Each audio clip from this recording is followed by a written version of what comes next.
My cousin sister and her husband were murdered brutally in front of their children. The video that has gone viral, every Israeli knows this.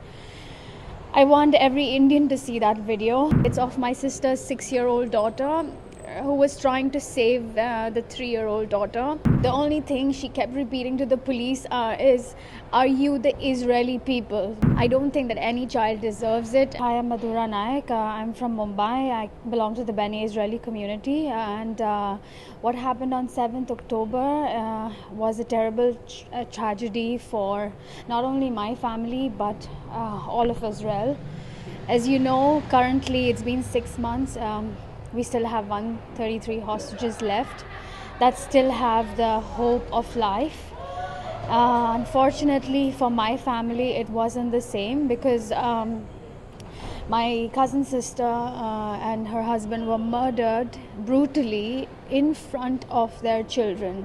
And the video that has gone viral, every Israeli knows this. I want every Indian to see that video. It's heartbreaking. It's of my sister's 6-year-old daughter who was trying to save the 3-year-old daughter. And the only thing she kept repeating to the police is, "Are you the Israeli people?" Because there was so much shooting going on and the kids were hiding in the back of the car. And a 6-year-old screaming for something like that, being mindful about the situation while it was happening is something that only Israeli children are subjected to, because they grow up in these war zones, they grow up in conflict, and I don't think that any child deserves it. And unfortunately for some of us, our families will never come back. Israel is slowly coming back to normal, but we have the cloud of war on our heads. To tell you frankly that Israelis are coming out to celebrate, no, they're not coming out to celebrate. They're just coming out to lead normal lives. But you don't see that smile get to the eyes, because every family has been affected here, whether it's a father, it's a son, it's a grandfather, or it's a grandchild. And the threat of war in the north. So it's many people are become refugees in their own country over here. And to tell you a story of a young man who loved Indian food, who used to be living next door to one of my restaurants in Tel Aviv. And he died on the first day of the war in Kibbutz Be'eri. Few days later, a group of soldiers called us up and said that he loved Indian food and he loved Tandoori Tel Aviv.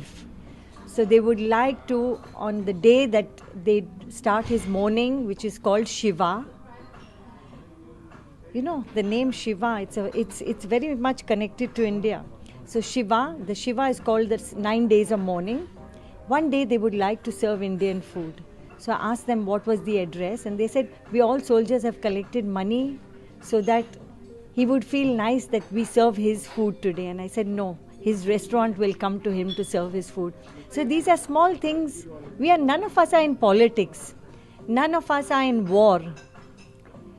As you noticed in my restaurant just now, there were 2 Muslim families leaving the restaurant right now. So it's everybody's interconnected over here. It's just the terrorist organization that has taken over, and the Israelis trying to defend themselves.